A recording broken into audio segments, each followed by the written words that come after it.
happy belated Friday by the time this goes up, but again, grand liminal space of the internet. But wherever you are and whatever time it is, I hope it's beautiful for you because it is sunny and warm in Chicago. A little too warm for the time of year for me, but I'll persevere. It looks like this is just our first full summer, which is good because I'm definitely not ready to put my air conditioner in yet. But with this first kind of peek at summer weather, we have entered park reading season and all of that. Even if it was technically a little too windy, I did read part of Birnam Wood by Eleanor Catton at the park this week. So let's talk about it, especially with a title like Birnam Wood. And as expected, we do open up with a Macbeth quote on the first page. And as I was reading, I realized that Macbeth is probably Shakespeare's play that I've interacted with the most, though I claim no amount of Shakespearean scholarship, though I have worked, as most theater people have, on a couple of Shakespeare productions. But for those who may be unfamiliar, let's talk about the significance of Birnam Wood within Macbeth. And again, apologies to any Shakespearean scholars, feel free to correct anything below. But the witches who have foretold Macbeth's rise to power and have woven in and out of the play Macbeth, they tell him the only real threat to his power is if Birnam Wood moves to Dunsinane. And he's like, it's a forest, it's not going anywhere, I'm good. And then the forest goes somewhere. Spoiler alert. So there are layers to this idea of Birnam Wood within this novel, because at first it appears that it is only the kind of name of this gardening collective at the center of this novel. So we open with Mira, who was the kind of founder of this group, Birnam Wood, and they are a group that gardens in public spaces offered up by people, empty parking lots, window boxes, side plots that aren't being utilized, this kind of public grounds or private grounds that they've been given permission to utilize. So you have this group that's trying to operate around democratic ideals, around a group of this nature, almost trying to move into the utopian form of a collective in some ways. But Mira is still the founder and still has some sense of control and ownership over the group. And she is best friends with Shelley, who does a lot more of the administrative tasks and is handling a lot more of the day-to-day running. And so they have a little bit more insight into this group. So as much as it is a collective, they have more ownership in some ways, and they are part of a handful that knows about Birnam Wood's kind of less on the up and up activities, in that they are trespassing on land that isn't being utilized and kind of doing this guerrilla gardening. And they all sell off the produce that they get with every harvest to be this kind of self-sustaining model. However, at the outset of the novel, we get this kind of sense of discontent, not to mix my Shakespearean references here, but Shelley is wanting out of this group. She's seeing herself at a crossroads and she's looking to part ways. However, Mira is kind of seeing ways for the group to kind of branch out, and she is also kind of clued in to Shelley's desire to leave. So she's looking for ways to kind of fix this. And one of the things she's had her eye on, and where we see her at the beginning of the novel, is looking at this very particular plot of land that has been recently impacted by a landslide and has been abandoned. However, in her subterfuge to see and find out more about this land, pretending to be someone interested in purchasing, she realizes that it is no longer available. It's no longer on the table. So she's looking into the owner. However, when she goes peeking around on the land to kind of start a guerrilla gardening operation over there, and also to give Shelley a little bit of space as she kind of figures out how to handle their relationship and their relationship with the group going forward, she runs into this billionaire, Robert. And he has made his money in technology and drones, with an implication that there is an armament angle to that. Excuse my complete lack of military speak. But he hooks up with Mira and invites her to bring Birnam Wood onto the grounds because he says he's the one buying the land and he's interested in working with Birnam Wood from a kind of PR conservationist angle. As a reader, we know that there is more going on than that, but I will talk about that in a moment. While all of this is going on, Shelley is back at home, and Robert, who was one of the founding members of the group, or one of the original members of the group, has come back into town, and he's come looking for Mira, because at his going away party before he went overseas, he and Mira hooked up, and he's kind of looking to rekindle that. Meanwhile, Shelley sees an opportunity in him to kind of break ties with Mira without really having to explain where her head is at. So she takes him out to the bar with the full intention of getting him to sleep with her. that doesn't pay off. Mira then comes back to propose this partnership with this billionaire to the group, and Tony, who has showed up to this meeting in an effort to see Mira again, is the strongest dissenting voice, claiming that this is a selling out of their ideals and their principles, and he ends up storming out of the meeting. So the rest of the group ends up going to this site in order to work the land and to do the thing. And there are some of them that are going to camp out a little bit more long term,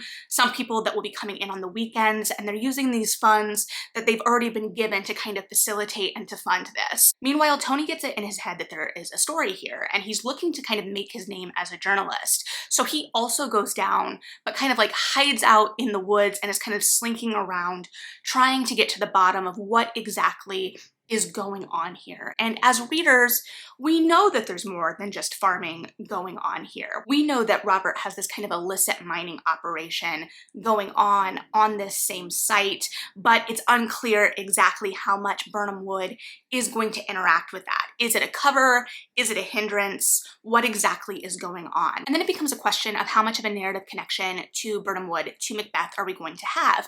Because to be absolutely clear, this is not a Macbeth retelling. And the nature of the collective of Birnam wood in itself is tongue-in-cheek. It is that idea of taking the forest and bringing it somewhere else. So it fits within just that context. That could be the complete connection. But throughout, I just had this kind of tickling at the back of my head of, is there a bigger connection to this idea of Birnam wood and this idea that in the play, in Macbeth, it is the harbinger, Birnam wood is the harbinger of Macbeth's downfall. What exactly does that mean? And are we foreshadowing a downfall? And if so, whose downfall are we foreshadowing? And those are all excellent questions. And they're questions that are explored pretty actively within the text, because Eleanor Catton's voice, I believe this is her first narrative since The Luminaries, but don't 100% quote me on that.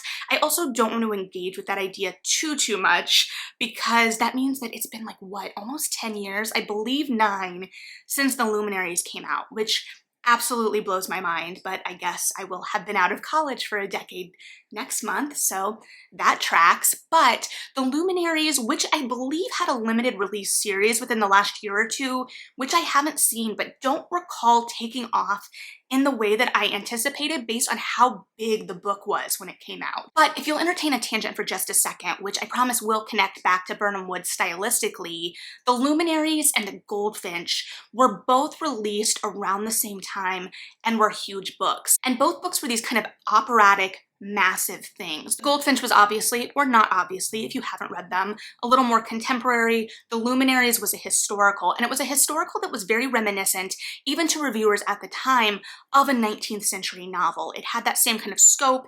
It had those plot lines that would weave in and out. It had characters that would pop up for a time and then just disappear. I remember one of my biggest critiques as a reader with that book was how some plot lines just kind of fizzled out. But again, in many ways, that is reminiscent of that 19th century style. Here we have a very modern story. This takes place in, I believe it said 2017. So it's not completely modern. It's putting us in a very particular political moment. It is after 2016. It is set in New Zealand though, so there are different kind of political implications, political rumblings. It mentions Occupy Wall Street very specifically and the kind of founding of Birnam wood and its goals and its mission. But even amidst this very modern setting and focus, it was still very reminiscent to me of both the style of The Luminaries, which obviously is the same author, but that 19th century kind of style as well, because we have these kind of swooping, large ideas that we're exploring. It borders on the didactic sometimes potentially, but in the way it does in Beautiful World, Where Are You by Sally Rooney, where the didactic kind of speeches are coming from very specific character work and are telling us a lot about the characters, and all play into the ending as well, which I'm not going to spoil, but it's this kind of mashup of all of these different kind of worldviews and politics and points of view, and how in the end we may all end up in similar places anyway. I don't know, there's a lot to unpack with the ending. I'm not really here to do that specifically. However, within this style, we do have this kind of lush, more 19th century sprawling approach. And when I say sprawling, it is a little bit of an adjustment to the style, especially if you're reading a lot of punchy genre fiction, or even if you're reading a lot of contemporary popular literature, even if the prose is a little bit more winding, a little bit potentially more purple, because there is a denseness to the language. I had to adjust back into it, and it's still very readable, but it's that kind of thing where the sentences go on, and you're kind of almost gasping for a breath at the end of it because you can't find that stopping point. And I'm saying this as someone who uses way too many phrases in my writing, and I am acutely aware of that. It's probably evident just in the way I talk here too. But in reading, you kind of have to get used to that flow, especially to be able to kind of unpack what those sentences are saying, especially because the biggest adjustment for this is at the beginning, and at the beginning, Catton is laying all of this kind of character groundwork. And I also say it's reminiscent of that 19th century style in some ways, because she is telling us, the narrator is telling us, the third person omnipresent point of view is telling us a lot about these characters very directly. We're not seeing these characters filtered, especially through the way they see themselves. Instead, the narrative directly references how they see themselves versus how they actually are, what their actions say about them, which is kind of borderline for me in the sense that the first two sections of this book are kind of light on action. And I say two sections because the book is broken up into three major sections with no chapters within those sections, which is one of the main deviations from the 19th century style, because while those narratives were really winding and they kind of took a broad look and they gave us real insight into the characters and it could feel like they went on, those were also serialized stories, which for some reason serialized is something I really have to take the time to say, and the long narrative was broken up by smaller chapters, so it didn't necessarily feel as heavy. Here we have these long, dense sentences and it's in three major sections, so as a reader, we don't really get a break. Our biggest breaks as a reader, those kind of moments where we can kind of take a breath in, are in the shifting of perspective. And the narrative is really smart about how it maneuvers the switching between characters, especially the first time we see it, when we're moving from Mira's point of view to Shelley, and we're watching Shelley watch Mira's movements on a Find My Friends kind of app. And that comes back into play later in the book, or should I say throughout the book. And so it's this really kind of cinematic moment. It draws a picture in a way that there aren't many pictures drawn early in the book here, because we're moving so much in the theoretical and our characters move so much in the theoretical. In fact, one of the biggest scenes, and the scene I would argue elicited the most emotion from me as a reader, was at this meeting of Birnam Wood when Mira was presenting this idea to work with this billionaire, and Tony is there. But when Shelley comes in, because Mira is late, Tony is already mid-argument with this other girl in the collective, which we know from the narrative that Mira and Shelley don't necessarily like this girl either, but Tony is basically mansplaining at her, and he's pulling out all of this philosophy bro intellectualism that is insufferable in that moment, and is also insufferable with the extra perspective we have as readers with that omnipresent narration, because we know that Tony has this kind of nest egg from his grandfather. He has this inheritance. So as he's going on and on about the kind of purity of liberal thought and perspective and kind of trashing identity politics and all of that stuff, and as Amber points out, she's like, yeah, it's usually people like you that have the issues, but it's that kind of quintessential loving to argue for the sake of arguing and not realizing how those arguments directly impact people daily, and having such a surety of his argument. He's so earnest about his own rightness, and he's unable to see throughout the real hypocrisy of his kind of constant attack on capitalism. And hey, I'm not here defending late stage capitalism necessarily, but he is talking and kind of judging other people for operating how they have to within the system and not recognizing how the system is benefiting him or how he is operating in the system, especially in his kind of quest to become a journalist, and the way that his financial safety net offers him some security in that quest and also puts him within that same system and is a protection of the system in a lot of ways. And there are all these kind of intricacies of these thoughts, these kind of infights that happen. And so it's exploring this on the political level, but also on the personal level, as we see the interpersonal politics